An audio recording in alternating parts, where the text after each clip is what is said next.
Albert, are you free to talk? Sure, what is it?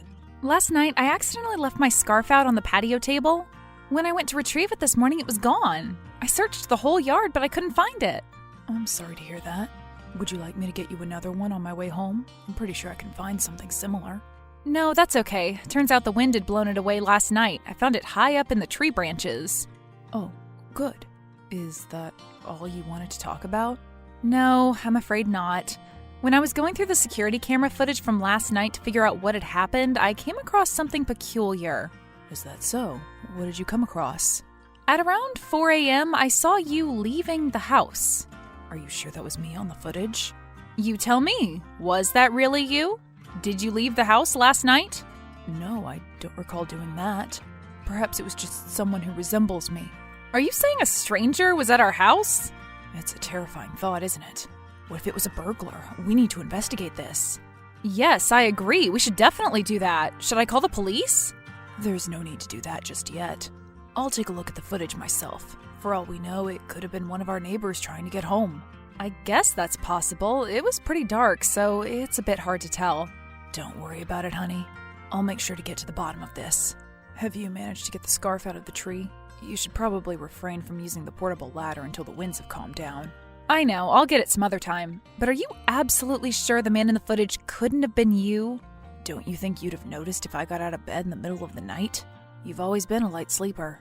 I couldn't have left the house and returned without you noticing. I suppose that's true. Of course it is. Please, try not to think too much about this. I'll take care of this once I'm back home. Until then, just try to stay calm and go on about your day as usual. All right, I'll do that. Thank you. I promise everything's going to be okay. I hope so.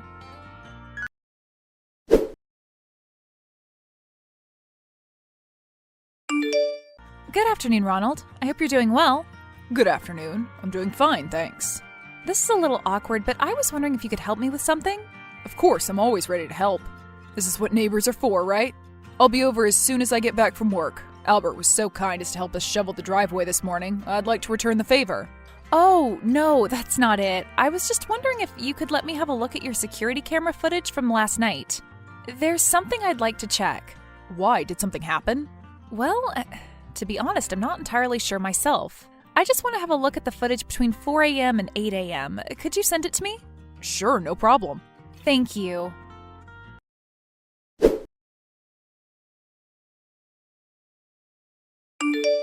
I don't know what's going on, but there's no footage. Sorry, what? What do you mean? It looks like the cameras went offline from 4 a.m. to 6 a.m. Really? That's odd. Does that kind of thing happen often? Not to my knowledge. It's true that we don't go through the footage every single day, but I've never noticed something like this happening before. Something's not right. Could you take a look at this? It's definitely Albert, isn't it? That does look like him, but what is he doing? Is he heading toward our backyard? I think so. He's clearly headed that way. That's why I wanted to check your footage. Have you talked to him about this? I have, but he denied everything.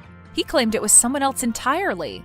I think he might have panicked and blurted out the first excuse that came to his mind. So you believe he could have something to do with our cameras being turned off? It's too big of a coincidence, don't you think so? I do. It does seem as though someone has deliberately shut them off. But wouldn't your husband have done the same to your cameras? I'm not so sure about that. He's always been the one in charge of those things. I don't think he even knew I had access to them. I see. But we still can't do much without proper evidence. What about the Garcia family? What about them? Their house is right across ours. Perhaps their cameras have caught something suspicious. Shall we ask them for help? I don't know. I'm not very close to them. But I am. I'll contact them and request the footage. We can analyze it and see what really happened. Hopefully there won't be any issues on their part. That would be great. Thank you very much for your help. No problem. Besides, this might concern my family too. I'd like to find out what caused the little technical difficulty. I'll let you know as soon as I get the footage. Thanks.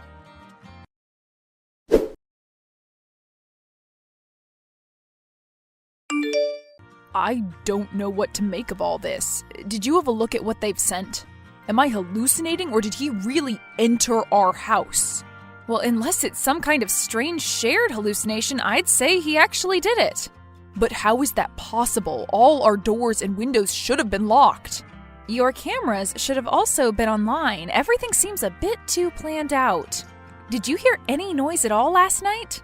No, not a thing. Do you have any leftovers from last night? Leftovers? Why? It's just a suspicion. I usually wake up at the slightest noise, but these last 2 weeks, there have been a few times when I slept through the night. I wouldn't find that too strange, but I always go back to sleep restlessly the next day. An old friend of mine works at a lab. I was going to get the leftovers from last night and ask him for help. Naturally, I'd also get tested. Are you saying someone could have tampered with our food or drinks? It's possible. I'm already on my way to the lab. I can send you the address and you could come over for testing. I don't know what to say. If someone did do it, they need to be reported to the police immediately. Of course, but we have to gather evidence first. I'll get back home right away. Or should I ask Amy to bring them over? I think it's best that you do it yourself when the house is empty. But Amy never really leaves the house. Well, then we should get her to leave. What if Miss Garcia needed her help? She'd leave then, right? I suppose, but what if she tells her about me inquiring about their cameras? Good point. Then we need to find another way. Our daughter works at a nearby movie theater. I could ask her to bring her a warm winter coat since the weather's getting worse. All right, that could work.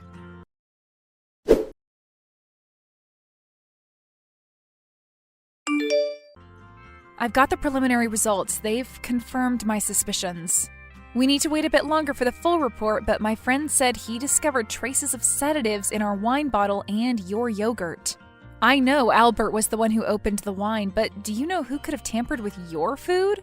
I don't want to believe it. I can't. What's wrong? Could it have been Amy? I don't mean to accuse your wife with no proof, but who else could have had access to your food? It wasn't Amy who prepared the yogurt for me. It was Melanie. Your daughter? Isn't she only 19? That can't be right. There must be a mistake. It has to be a misunderstanding. Is your friend sure about this? His lab regularly conducts this kind of testing. I trust his expertise. If you like, you could also have it tested elsewhere. But this makes no sense. Why would she do this? I'm sure we'll find out eventually, but I highly doubt we're going to like what we find. Please, don't take this the wrong way, but if it's what I think it is, I'm not going to let your husband get away with this. Both your husband and my daughter will suffer the consequences of their actions. You're starting to scare me, Ronald. Please, don't tell me you're thinking of doing anything reckless. I know you're angry, but we still don't know what's going on for sure. Please, refrain from acting in haste. But we may never get any of them to confess. I can't just let this go. Even if we ignore everything else, they've still committed a crime. Right now, we need to report this to the police and be prepared to cooperate with the investigation. We can't act carelessly. It'll only harm us in the long run. Don't you agree? Sure, I suppose. Great, thanks. Albert will be home in about 4 hours. I need to get my belongings out of the house before I confront him. It shouldn't take too long. Why don't you look for more clues in the meantime? As I said, I suspect it started around 2 weeks ago. Based on my sleeping patterns, I've had 3 dates I'd like to look into. I'll send you the footage. All right. If you think that'll help us understand what motivated them to do this.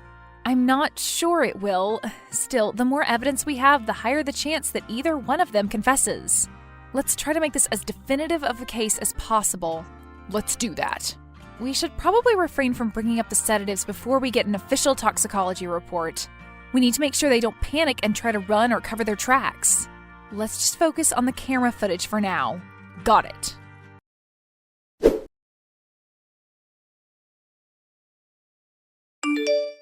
Honey, where are you? I got you a present. It's a new scarf, just like the one you wanted. Don't bother looking for me. I know everything, Albert. I'm not coming home. I don't understand. What are you talking about? I saw you with your mistress.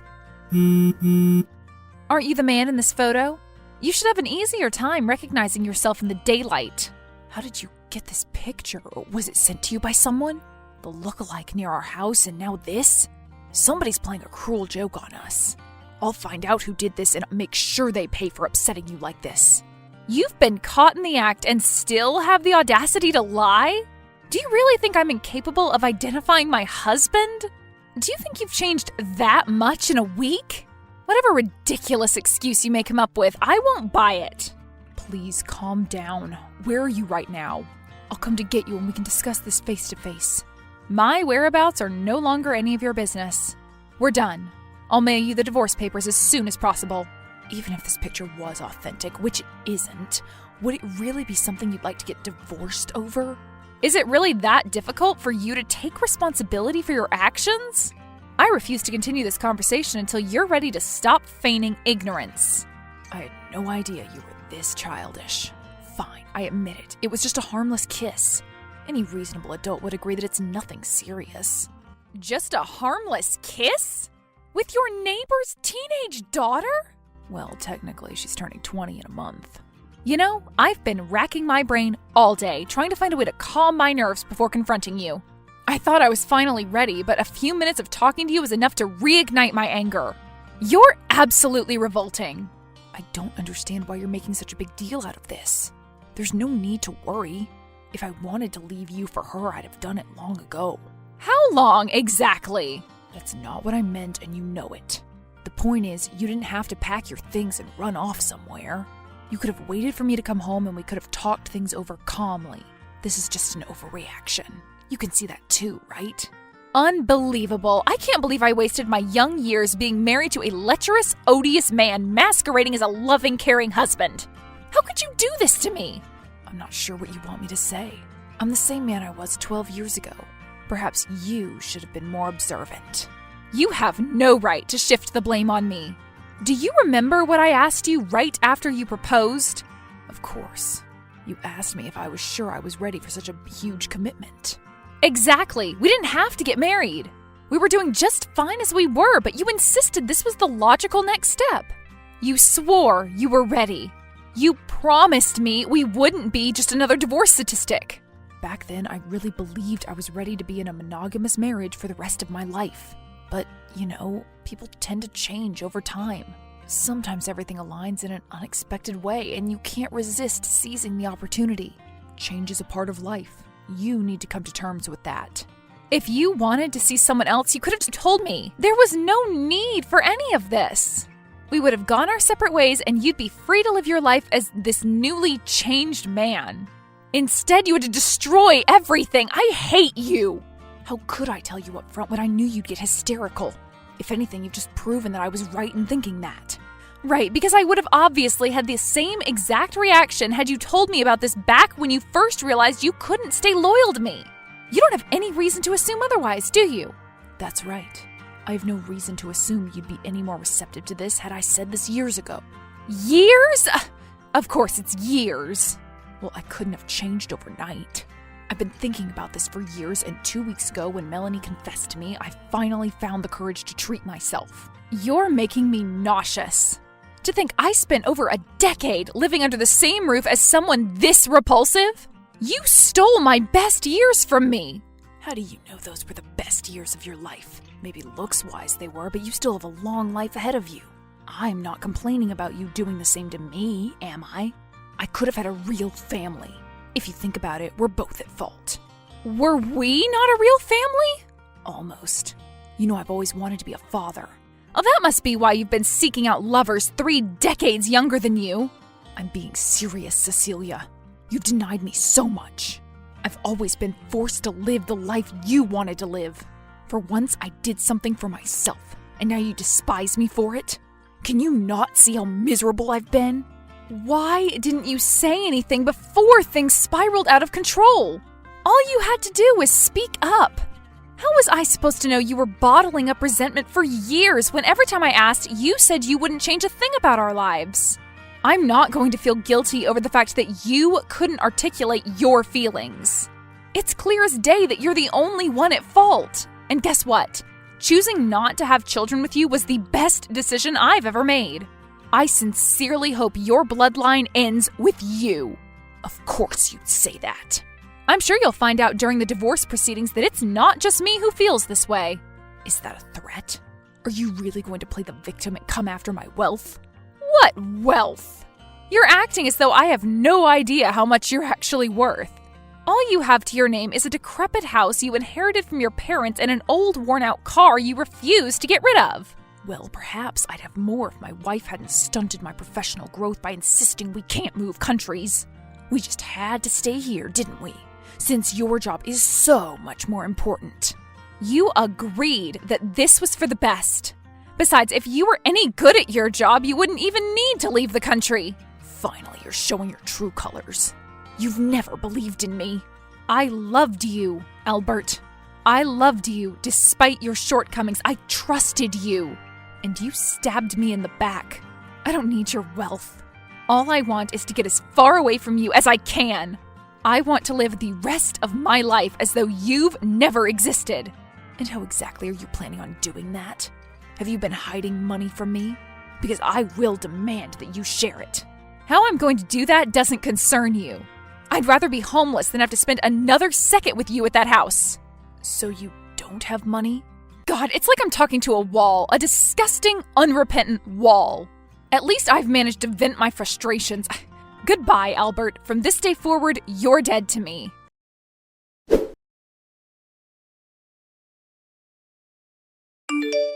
While I was arguing with my husband, Ronald and Amy confronted Melanie. Trying to save her own skin, she confessed to everything and named Albert as the main instigator. Both she and Albert ended up being sentenced to 3 years in prison. Naturally, we got divorced. After the divorce was finalized, I moved back to Italy to live with my parents for some time. As soon as my mental health started getting better, I resumed working. I've made a conscious effort not to seek out information regarding my ex-husband. Still, an intriguing article did manage to reach me. Apparently, a year into Albert's prison sentence on New Year's Eve, a wayward firework ended up setting our old house on fire. Ronald said the fire was ruled an accident, but he considered it bad karma.